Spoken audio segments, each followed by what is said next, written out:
우리가 인생을 살아가다 보면 그 주님의 음성을 듣고자 하는 이러한 마음들이 생기는데, 문제는 많은 성도님들 가운데 도대체 주님의 음성을 어떻게 듣는가라고 하는 부분에 대한 의문점이 있다는 것입니다. 주님의 음성을 듣기가 어렵습니다. 혹은 그것이 주님의 음성인 것을 어떻게 확인할 수 있습니까? 그렇게 주님의 음성을 듣는 부분에 대해서 참 어려워들 하십니다. 저는 오늘 이 시편 55편을 통해서 우리가 이 다윗이지만 하나님의 음성을 듣는데, 도대체 다윗이 어떻게 하나님의 음성을 들었고, 또 이 시편 55편을 통해서 또 우리에게 주시는 또 하나님의 음성 말씀에 대해서 귀가 열리는 은혜가 있기를 축복합니다. 사실 이 시편 55편이 좀 내용 자체가 복잡합니다.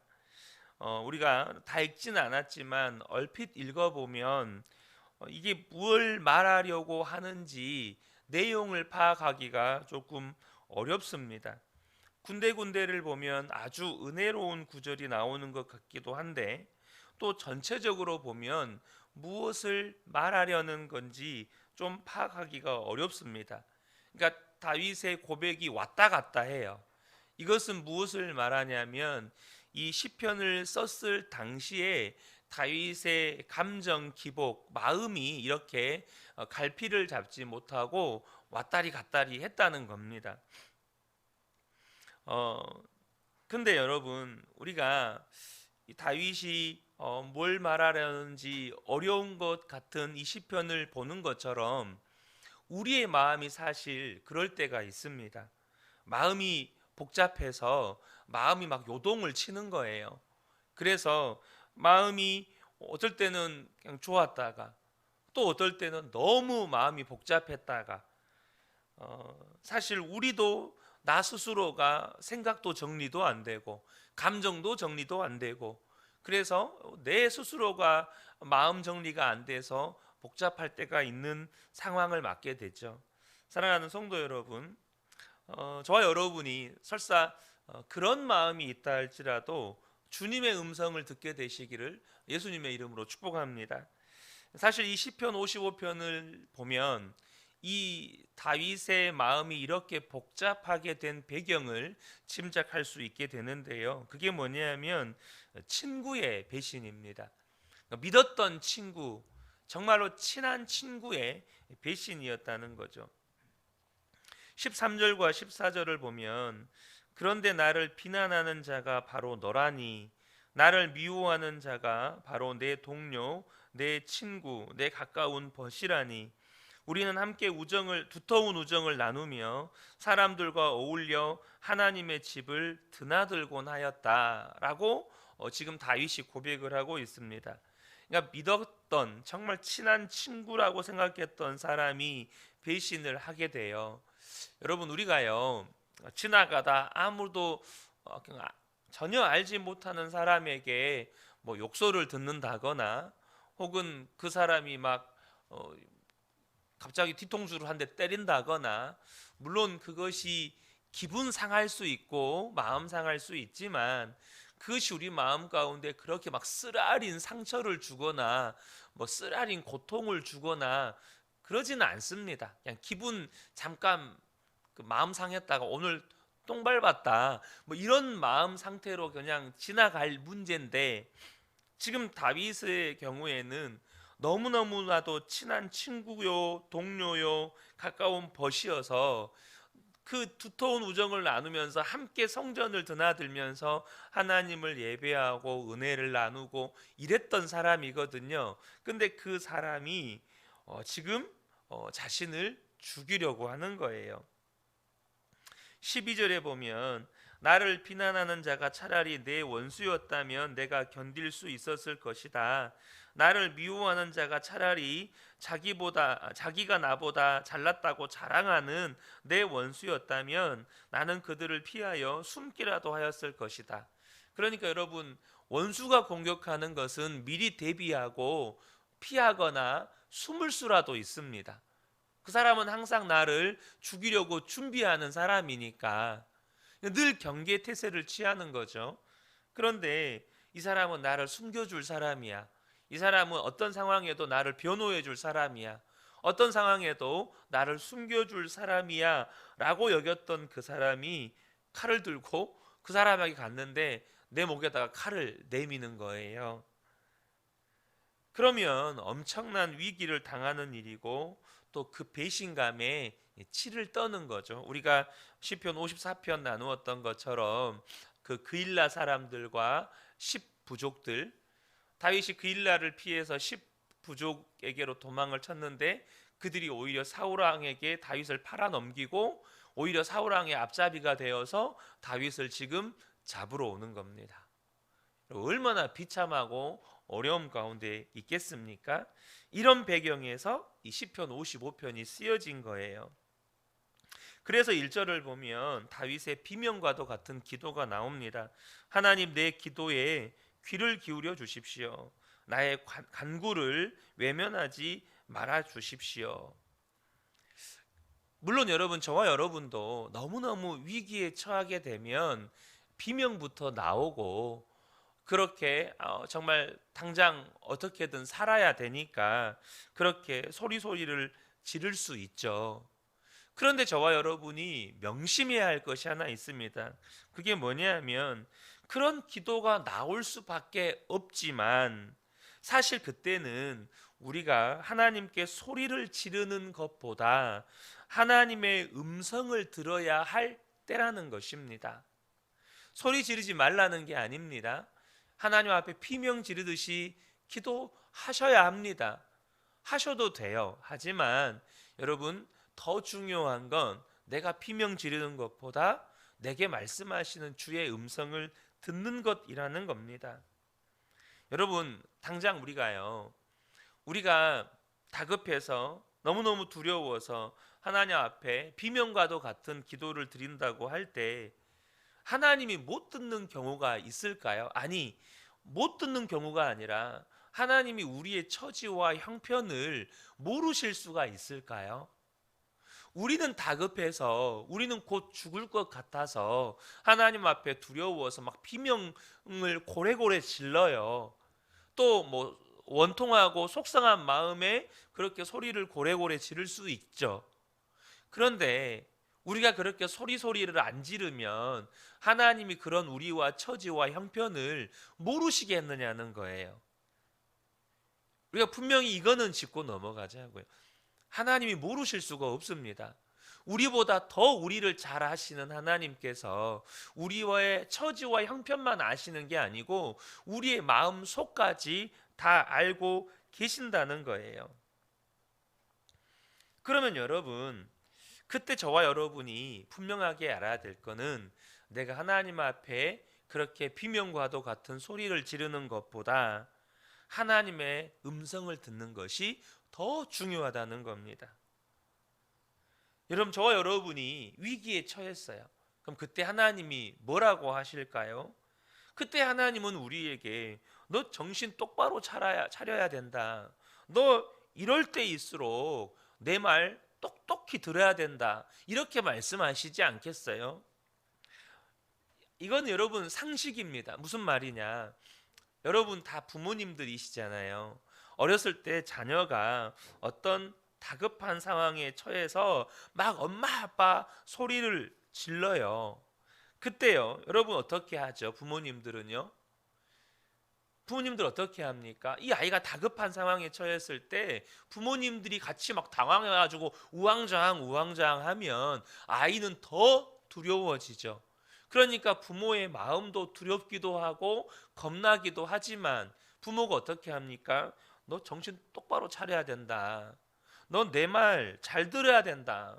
너 엄마 아빠가 시키는 대로 해야 돼. 지금 당장 119에 너 전화해야 돼. 여러분, 이렇게 되는 거예요. 그러니까 여러분도 여러분의 자녀들이 지금 당장 부모가 손쓸 수는 없는데 자녀가 위급한 상황이 닥쳤을 때에 부모는요, 너 엄마 아빠 말 똑똑히 들어, 이렇게 가는 겁니다. 저희 하은이가 두 번째 수술을 하고 중환자실에 있는데 이제 핸드폰을 넣어 주거든요. 아이가 의식이 없는 게 아니니까. 그래서 근데 아이에게 전화가 왔어요. 팔에 감각이 없다는 거예요. 1차 수술할 때는 안 그랬는데 2차 수술하고 하는데 팔에 감각이 없다는 거예요. 그래서 저희가 당장 일단은 간호사 선생님한테 말해라.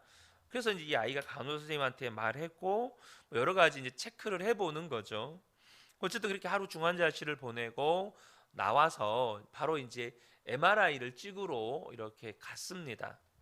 그러니까 저는 이제 또 계속 거기에 있을 수가 없으니까 저는 이제 아이가 MRI 찍는 것까지 보고 이제 다음날 이렇게 광주로 내려왔거든요. 근데 이제 KTX를 타고 이렇게 제가 그 용산역에서 기다리고 있었는지 타고 내려왔는지는 잘 모르겠는데 아내한테 전화가 왔어요.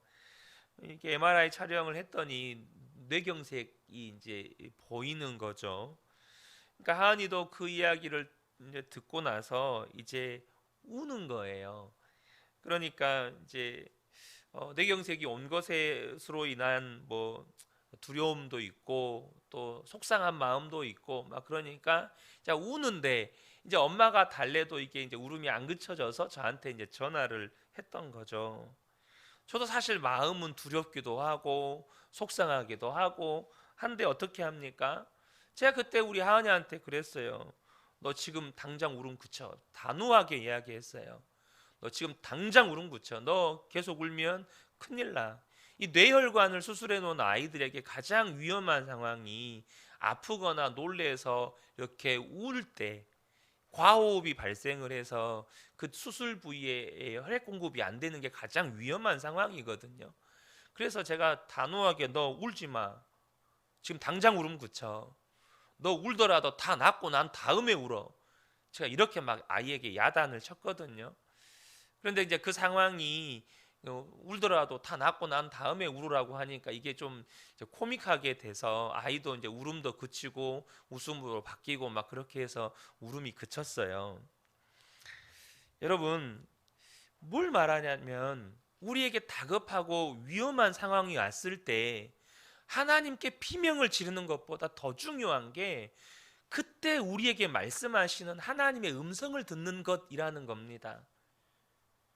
하나님 다 알고 있어요. 우리의 상한 속마음도 두려운 마음도 슬픈 마음도 좌절한 마음도 주님은 다 알고 있어요. 모르시는 게 아니에요. 그러면 우리가 그 상황을 주님께 알리는 것보다 그 상황에서 하나님의 음성을 듣는 게 더 중요하다는 겁니다. 사실 힘들고 어려울 때 저와 여러분이 기억하셔야 될 것이 주님의 음성을 듣는 것이 사는 길이라는 겁니다. 문제는 우리가 주님의 음성을 듣는데 너무너무 자신이 없다는 거예요. 실제로 우리가 한국 교회가 성숙하지 못했을 때 그렇게 가르침을 받았어요. 막 주님의 음성을 들을 필요 없다. 그거는 신비주의다. 그러다가 까딱 잘못했다가는 이단으로 빠진다. 이렇게 가르침을 받았고 성경 매일매일 성경 꾸준히 읽고 목사님이 시키는 대로 해라. 목사님이 가르치는 대로 해라. 이렇게 배웠단 말이에요. 물론 한국교회의 신앙이 미성숙했을 때에 너무 그 신비주의나 잘못된 이단으로 빠질 위험성이 있어서 그렇게 절제시키고 가르쳤던 것들이 이해는 되지만 여러분 우리 주님의 마음은 어떨까요? 여러분 우리 주님은요 저를 통해서 여러분에게 말씀하시는 게 분명히 있지만 저는 도구예요. 그냥 저는 통로예요, 통로. 어떻게 표현하면 주님의 입에 있는 확성기일 뿐이에요.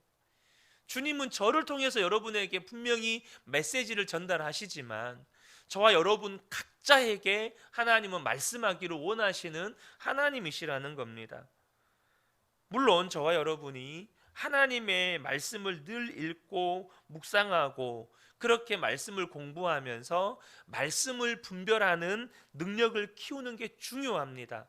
말씀을 분별하셔야 돼요. 그럴지라도 주님은 언제나 하나님과 여러분 사이에 누가 끼어 있는 것을 원하시지 않는다는 겁니다.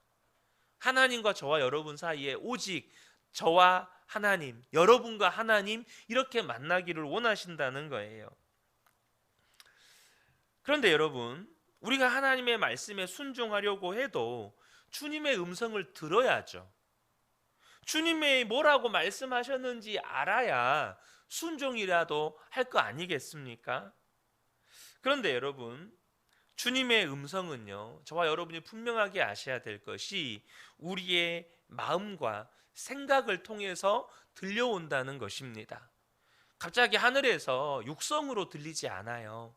하나님의 음성은 우리의 마음과 생각을 통해서 들려와요.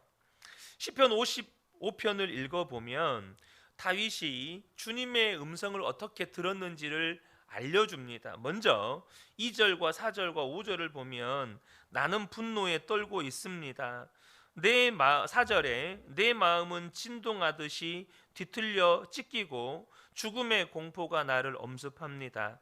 두려움과 떨림이 나에게 밀려오고 몸서리치는 전율이 나를 덮습니다. 자, 먼저 지금 다윗의 마음을 사로잡고 있는 감정이 있죠. 두려움, 공포, 떨림, 몸서리치는 전율. 여러분, 우리가요 어려운 일을 만나면 우리 안에도요 두려움이 생길 때가 있고 공포가 생길 때가 있고 그런 몸서리치는 그런 배신감에 사로잡힌 아픔이 찾아올 때도 있죠. 자, 그런데요 이런 마음, 이런 감정 주님이 주시는 걸까요? 그렇지 않다는 겁니다. 디모데후서 1장 7절을 보면 하나님이 우리에게 주시는 것은 두려워하는 마음이 아니요 오직 능력과 사랑과 절제하는 마음이니라고 말씀합니다.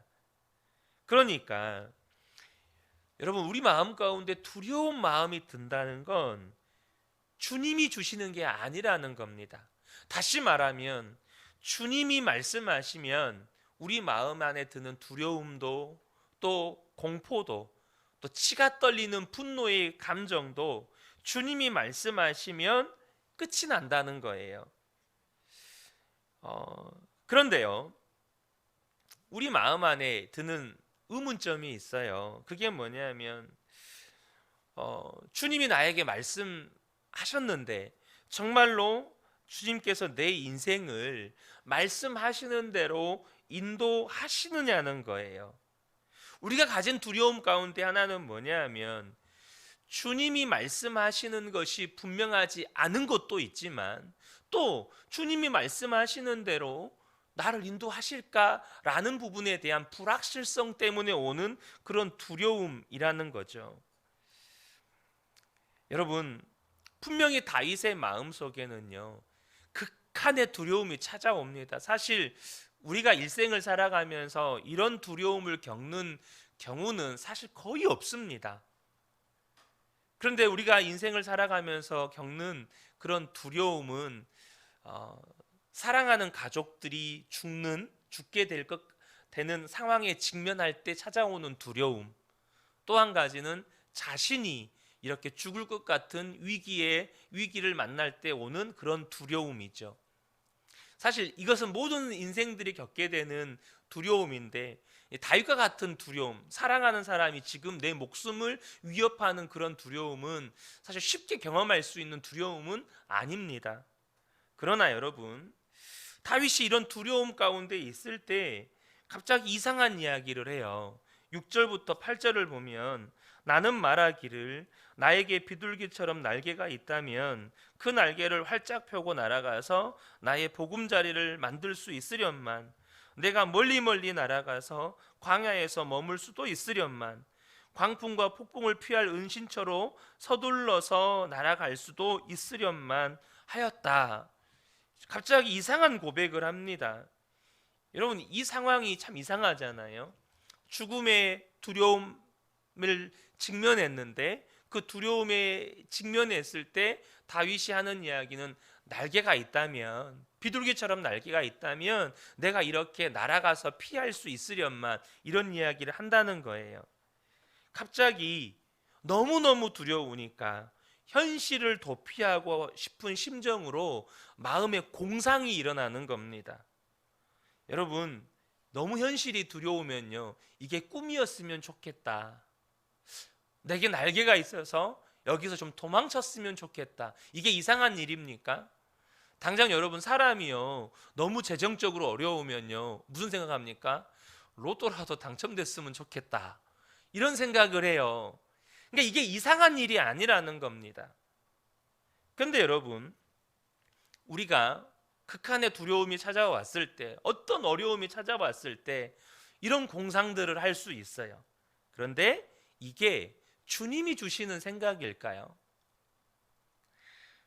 우리는 항상 이것을 물어보아야 한다는 겁니다. 이 생각이 주님이 주시는 생각인가? 마귀는요, 너무나도 힘들고 어려울 때요, 교묘하게 우리의 마음 가운데 현실을 도피하고 싶은 생각을 심어줍니다. 지금 다윗처럼 나에게 날개가 있어서 정말로 은신처로 도망갔으면 좋겠다, 이게 마귀가 주는 생각이라는 거예요. 너무너무 힘드니까 현실을 도피하고 싶은 그런 생각. 그런데요, 전혀 다른 분위기의 고백이 나와요. 만약에 다윗이 이 공상에만 사로잡혀 거기에만 머물러 있었다면 어떻게 됐을까요? 다윗은 폐인되는 겁니다. 그런데 너무 놀라운 고백이 나와요. 16절부터 19절인데요. 나는 오직 하나님께 부르짖을 것이니 주님께서 나를 건져주실 것이다. 저녁에도 아침에도 한낮에도 내가 탄식하면서 신음할 것이니 내가 울부짖는 소리를 주님께서 들으실 것이다. 나를 대적하는 자들이 참으로 많아도 주님께서는 나에게 덤벼드는 자들에게서 내 생명 안전하게 지켜주실 것이다. 아주 먼 옛날부터 보좌에 앉아 계시는 하나님께서 나의 부르짖음을 들으시고 응답하실 것이다. 마음을 고치지도 아니하며 하나님을 두려워하지 아니하는 자들을 치실 것이다.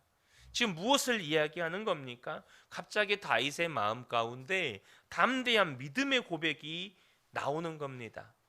무슨 일이 일어나는 겁니까? 두려움, 현실을 도피하고자 하는 공상, 그런데 담대한 믿음의 고백. 갑자기 다윗의 마음에 변화가 일어나는 거예요. 두려움에서, 현실을 도피하고자 하는 공상에서 믿음의 고백으로.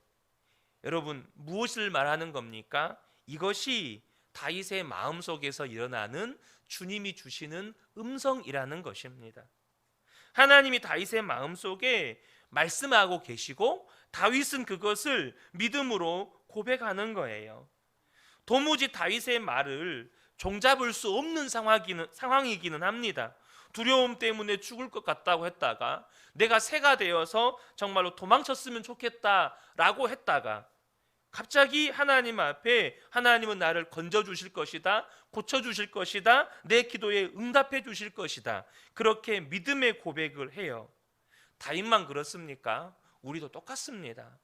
두려워했다가, 그 두려움을 피하려고 헛된 상상도 했다가, 그러다가 하나님께서 말씀을 읽었더니 그 말씀이 내 마음 가운데 강하게 부딪혀 와서, 그렇지, 하나님 나를 인도하시지, 하나님이 나를 붙들어 주시지. 우리도 똑같다는 거죠. 여러분, 우리의 생각이요, 다 우리의 생각이 아니라는 것을 아셔야 합니다. 마귀가 얼마나 많은 생각들을 우리의 마음에 던지는지 몰라요. 그러나 동일하게 우리가 예수님을 영접하고 주님이 우리 안에 계시는 것이 분명하다면, 주님 또한 반드시 우리 안에 생각 속에 주님의 말씀을 주신다는 거예요. 그것을 다윗의 고백 속에서 보는 겁니다. 사랑하는 성도 여러분, 저와 여러분이 꼭 기억하셨으면 좋겠습니다. 하나님이 우리의 마음 안에 계시기 때문에 우리의 생각 속에 말씀을 주신다는 거예요. 그럼 저와 여러분이 어떻게 해야겠습니까? 두려움, 헛된 공상, 마귀가 막 심어져요. 근데 주님도 말씀으로 우리에게 생각을 심어주십니다. 우리의 기도에 응답하시는 하나님, 우리를 어떤 위기와 상황 가운데서도 건져주시는 하나님, 그때 저와 여러분이 주님이 주시는 생각을 붙잡고 믿음으로 고백하는 것입니다. 그리고 그 주님의 주시는 그 음성을 따라 오늘도 한 걸음을 내딛는 거예요. 사랑하는 성도 여러분, 오늘도 저와 여러분에게 주님이 주시는 마음의 생각들이 있습니다. 그것을 붙잡고 살아가시는 저와 여러분 되시기를 예수님의 이름으로 축복합니다. 아멘.